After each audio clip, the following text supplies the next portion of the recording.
ನೋಡಿ ನೋಡಿ ಇವ್ರಿಬ್ರನ್ನೂ ಒಂದ್ಸಲ ನೋಡಿ. ಹಸಿ ಸುಳ್ಳು ಹೇಳೋ ಅತ್ತೆ, ಅವಳನ್ನೇ ಮೀರ್ಸೋ ನಂಬಿಕೆ ದ್ರೋಹ ಮಾಡೋ ಬುದ್ಧಿ ಇಲ್ದಿರೋ ಸೊಸೆ. ನೋಡಕ್ 2 ಕಣ್ ಸಾಲಲ್ಲ, ನಿನಗ್ ತಕ್ಕ ಶಾಸ್ತಿನೇ ಆಗಿದೆ. ತಕ್ಕ ಶಾಸ್ತಿ ಆಯ್ತು.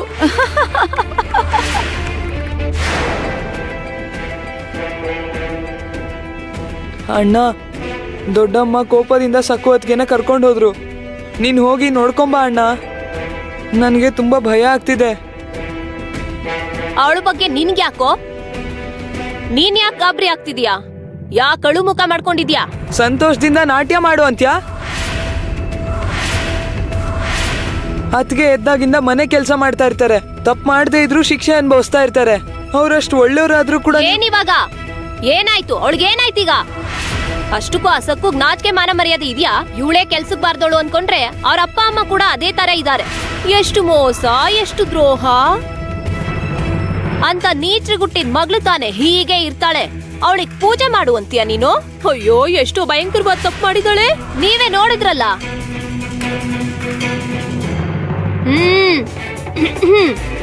ಇವನಪ್ಪ ದೊಡ್ಡ ದಯಾಮಯಿ ಹೆಂಡತಿಗೋಸ್ಕರ ಹೊರಟು ನಿಂತಿದ್ದಾನೆ.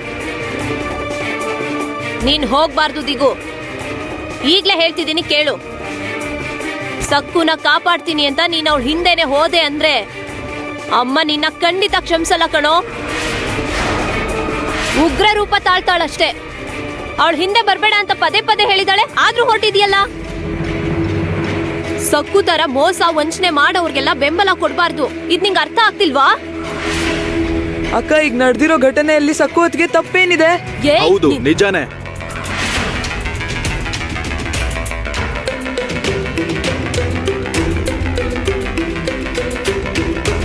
ಈ ಚಿಕ್ಕ ಹುಡುಗನು ಗೊತ್ತಾಗ್ತಿದೆ, ನಿನಗ್ ಗೊತ್ತಾಗ್ತಿಲ್ವಾ ಅಕ್ಕ? ಒಡವೆಗಳು ನಕಲಿ ಆದ್ರೆ ನಾವು ಅವ್ರ ಅಪ್ಪ ಅಮ್ಮನ ಜೊತೆ ಕೂತ್ ಮಾತಾಡ್ಬೇಕು. ಇದ್ರಲ್ಲಿ ಸಕ್ಕು ತಪ್ಪೇನಿದೆ? ಸಕ್ಕುನ ಬೈಯೋದಕ್ಕೆ ಅಂತಾನೆ ನೀನ್ ನೆಪ ಹುಡುಕ್ತಾನೆ ಇರ್ತೀಯ. ಇಲ್ಲಿವರೆಗೂ ನಾನು ತಾಳ್ಮೆಯಿಂದ ಇದ್ದೆ, ಅಕ್ಕನಿಗೆ ಅವಮಾನ ಮಾಡಬಾರ್ದು ಅಂತ ಸುಮ್ಮನೆ ಇದ್ದೆ. ಆದ್ರೆ ನೀನು ಮಾತುಗಳಿಂದ ನನ್ನ ಕೆಣಕ್ತಾ ಇದೀಯ. ಅಷ್ಟಕ್ಕೂ ಎಲ್ಲದಕ್ಕಿಂತ ಮುಖ್ಯವಾದ ವಿಷಯ ಏನಂದ್ರೆ, ನಾನ್ ಸಕ್ಕು ಜೊತೆ ಹೇಗ್ ನಡ್ಕೋಬೇಕು ಅಂತ ನೀನ್ ನನಗೆ ಹೇಳ್ಬೇಕಾಗಿಲ್ಲ. ದಿಗು, ಅಮ್ಮ ಹಾಗೆ ಹೇಳಿದ್ರು ಕೂಡ ನನಗಿಷ್ಟ ಆಗಲ್ಲ. ಆದ್ರೆ ಅವ್ರಂದ್ರೆ ನನಗ್ ಗೌರವ. ಅಮ್ಮ ದೇವ್ರಿಗ್ ಸಮಾನ. ನೀನ್ ಪ್ರತಿದಿನ ಸಕ್ಕು ಬಗ್ಗೆ ಅಮ್ಮನಿಗೆ ಚಾಡಿ ಹೇಳ್ತಿದ್ಯಾ. ನೀನ್ ನನಗೆ, ಅಮ್ಮನಿಗೆ, ಸಕ್ಕುಗೆ ಹೇಗಿರ್ಬೇಕು ಹೇಗಿರ್ಬಾರ್ದು ಅಂತ ಹೇಳೋ ಅವಶ್ಯಕತೆ ಇಲ್ಲ. ಇದು ನಮ್ ಕುಟುಂಬಕ್ಕೆ ಸಂಬಂಧಪಟ್ಟ ಸಮಸ್ಯೆ. ಅದ್ರ ಬಗ್ಗೆ ನಾವ್ ಯೋಚನೆ ಮಾಡ್ತೀವಿ.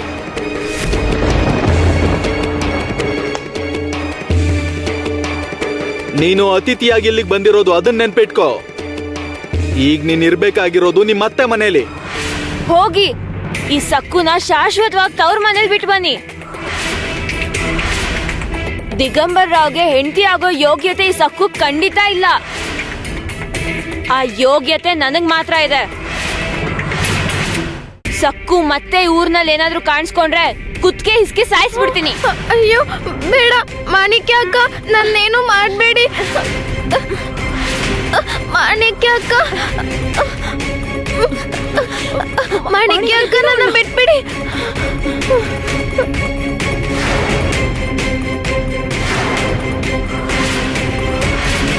ಇಲ್ ನೋಡ್ ಅಂಬಿಕಾ, ನಿನ್ ಮಗಳನ್ನ ಸ್ವಲ್ಪ ಹತೋಟಿಯಲ್ಲಿ ಇಟ್ಕೋ. ಅವಳು ಮಿತಿ ಮೀರ್ ನಡ್ಕೋತಾ ಇದ್ದಾಳೆ. ಇದು ಸರಿಯಲ್ಲ ಅಂತ ಅವಳಿಗೆ ಹೇಳ್ಕೊಡೋ. ದಿಗುಗೆ ಮದ್ವೆ ಆಗಿದೆ, ಅವನ್ ಹೆಂಡತಿ ಇಲ್ಲೇ ಇದ್ದಾಳೆ. ಸ್ವಲ್ಪ ಪ್ರಜ್ಞೆ ಇಟ್ಕೊಂಡ್ ಮಾತಾಡಿ.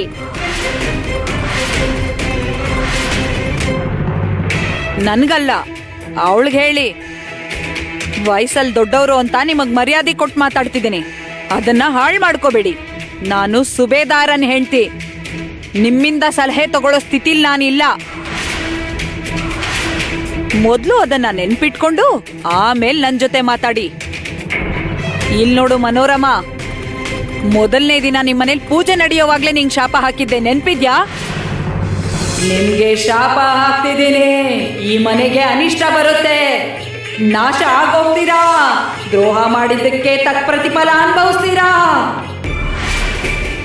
ಈಗ ನೆನ್ಪಾಯ್ತಾ? ನಿನಗ್ ಬಿದ್ದಿರೋ ಮೊದಲನೇ ಏಟು ಇದೆ. ನಿನ್ನ ಸರ್ವನಾಶಕ್ಕೆ ಇದು ನಾಂದಿ. ಭವಿಷ್ಯದಲ್ಲಿ ಇಂಥವು ತುಂಬಾ ನಡೀತಿರ್ತವೆ. ನಮಗ್ ದ್ರೋಹ ಮಾಡಿದ್ದಕ್ಕೆ ನೀನ್ ಸರಿಯಾದ ಶಿಕ್ಷೆ ಅನುಭವಿಸ್ತ್ಯಾ.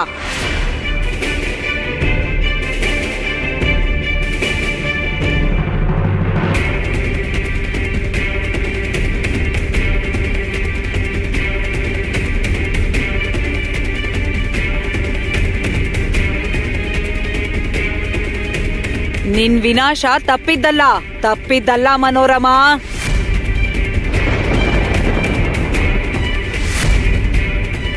ಹತ್ತು ಜನದ ಮುಂದೆ ನೀನು ಅವಮಾನ ಅನುಭವಿಸ್ತ್ಯಾ. ಎಲ್ರೂ ನಿನ್ ನೋಡಿ ಚೀತು ಅಂತ ಅಸಹ್ಯ ಪಡ್ತಾರೆ. ನಂಬಿಕೆ ದ್ರೋಹ ಮಾಡಿರೋ ಹೆಂಗ್ಸು ಅಂತ ನಿನ್ ಬಗ್ಗೆ ವಿಧವಾಗಿ ಮಾತಾಡ್ಕೋತಾರೆ.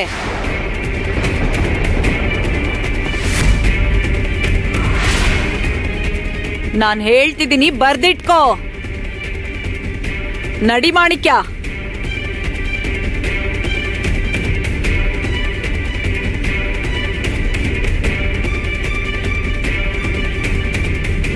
ಅತ್ತೆ, ನೋಡು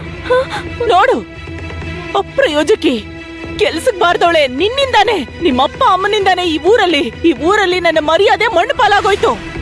ಜೀವನದಲ್ಲಿ ನೋಡ್ಬಾರ್ದು ಅನ್ಕೊಂಡವ್ರ ಹತ್ರ ಮಾತುಗಳು ಕೇಳ್ಬೇಕಾಗ್ ಬಂತು. ನಿನ್ನ ನಾನ್ ಸುಮ್ನೆ ಬಿಡಲ್ಲ ಕಣೆ. ನಡಿ ಹೋಗೋಣ. ಬೇಡ ಅತ್ತೆ, ನಮ್ ಮನೆಗ್ ಬೇಡ. ನಮ್ ಮನೆಗ್ ಕರ್ಕೊಂಡು ಹೋಗ್ಬೇಡಿ. ನಾನ್ ನಿಮ್ ಕಾಲಿಗ್ ಬೀಳ್ತೀನಿ. ನನ್ ಮನೆಗ್ ಕರ್ಕೊಂಡು ಹೋಗ್ಬೇಡಿ. ಯಾಕೆ ಬೇಡ ಅಂತಿದ್ಯಾ? ಹೋಗ್ಲೇಬೇಕು. ನಿನ್ನ ತವ್ರ ಮನೆಗ್ ಕರ್ಕೊಂಡು ಹೋದ್ರೆ ನಿಮ್ಮಪ್ಪ ನನ್ ಕಾಲಿಗೆ ಬೀಳ್ತಾನೆ. ಇನ್ನು ನಿನ್ನ ತವ್ರ ಮನೆಯವ್ರನ್ನ ನಿಮ್ ಊರಲ್ಲಿ ಕತ್ತೆ ಮೇಲೆ ಕೂರ್ಸಿ ಮೆರವಣಿಗೆ ಮಾಡ್ತೀನಿ. ನಡಿಯೇ, ನಿನಗಿದೆ, ನಡಿ ಬಾ. ಜಾಗ ಅಯ್ಯೋ ಅತ್ತೆ, ತವ್ರ ಮನೆಗ್ ಬೇಡ. ನನ್ನ ತವ್ರ ಮನೆಗ್ ಕರ್ಕೊಂಡು ಹೋಗ್ಬೇಡಿ. ಇಲ್ಲಿವರೆಗೂ ನಾನ್ ನಿನ್ನ ಒಂದ್ಸಲ ಕೂಡ ಕೇಳಿಲ್ಲ ನೀನ್ ಯಾವಾಗ್ಲೂ ಯಾಕೆ ತವ್ರ ಮನೇಲೇ ಇರ್ತೀಯ ಅಂತ. ನಿಮ್ ಅತ್ತೆ ಮನೆಗೆ ಹೋಗದೆ ಯಾಕೆ ನೀನ್ ಇಲ್ಲೇ ಟಿಕಾಣಿ ಹೂಡಿದ್ಯಾ? ನಿಮ್ ಅತ್ತೆ ಮನೇಲಿ ನಿನ್ಗೇನ್ ಕಡಿಮೆ ಅಂತ? ಅಲ್ಲೇನಾದ್ರೂ ಕಷ್ಟ ಅಂತ ಇಲ್ಲಿಗೆ ಬಂದ್ಯಾ, ಅಥವಾ ನಿನಗ್ ಬೇರೆ ಏನಾದ್ರೂ ಯೋಚನೆ ಇದೆಯಾ? ಸಹಜವಾಗಿ ನನ್ಗೆ ಬೇರೆಯವ್ರ ವೈಯಕ್ತಿಕ ವಿಚಾರದಲ್ಲಿ ತಲೆ ಹಾಕೋದು ಇಷ್ಟ ಇಲ್ಲ. ದಿಗು ಅವಳಿಗೆ ಸರಿಯಾಗಿ ಬುದ್ಧಿ ಕಲಿಸ್ದ. ಮನ್ಸಲ್ಲಿ ತಾನು ಮನೋರಮಾ ಅನ್ಕೊಂಡಿದ್ದಾಳೇನೋ. ಬೆಳಗ್ಗೆ ಎದ್ದಾಗಿಂದ ಎಲ್ರ ಮೇಲೂ ಅಧಿಕಾರ ಚಲಾಯಿಸ್ತಾಳೆ. ನಿನ್ ಸಂಸಾರದ ಬಗ್ಗೆ ನಾನು ಯಾವತ್ತಾದ್ರೂ ಮಾತಾಡಿದ್ದೀನ? ನೀನು ನನ್ ವಿಷಯದಲ್ಲಿ ಮಾತ್ರ ಅಲ್ಲ, ದಯವಿಟ್ಟು ಯಾರ ವಿಷಯದಲ್ಲೂ ತಲೆ ಹಾಕ್ಬೇಡ. ನೋಡದೆ ಇರೋ ಹಾಗೆ ಸುಮ್ನೆ ಇದ್ರೆ ಪ್ರತಿದಿನ ಸಕ್ಕನ ಅಳಿಸ್ತಾನೆ ಇದ್ಯಾ. ಅವಳನ್ನ ಲೇವಡಿ ಮಾಡ್ತಿದ್ಯಾ, ಕೀಳಾಗಿ ನೋಡ್ತಾ ಇದ್ಯಾ. ಬಾಯಲ್ಲಿ ಹೇಳ್ದೆ ಇದ್ರು ನಾನು ಇದನ್ನೆಲ್ಲ ಗಮನಿಸ್ತಾನೆ ಇದ್ದೀನಿ ಅಕ್ಕ. ನೀನ್ ಹೀಗ್ ನಡ್ಕೊಳ್ತಿರೋದಕ್ಕೆ ನನಗ್ ತುಂಬಾನೇ ದುಃಖ ಆಗ್ತಿದೆ. ಇವತ್ ನೀನು ಮಿತಿ ಮೀರಿದ್ಯಾ, ಅದಕ್ಕೆ ಹೇಳ್ಬೇಕಾಗ್ ಬಂತು. ತುಂಬಾ ಧನ್ಯವಾದಗಳು ದಿಗು. ಅರೆ, ಅವ್ರಿಷ್ಟು ದೊಡ್ಡ ಮೋಸ ಮಾಡಿದ್ದಾರೆ. ನೀನ್ ನೋಡಿದ್ರೆ ನನ್ ಮೇಲೆ ಕೂಗಾಡ್ತಿದ್ಯಾ. ಹೌದು, ಕೂಗಾಡ್ತೀನಿ. ಯಾಕಂದ್ರೆ ನೀನು ಪಕ್ಷಪಾತ ಧೋರಣೆಯಲ್ಲಿ ನಡ್ಕೋತೀಯ. ನಿನಗ್ ಸಕ್ಕು ಅಂದ್ರೆ ಅವಳ ಕುಟುಂಬ ಅಂದ್ರೆ ಕೀಳ್ ಭಾವನೆ.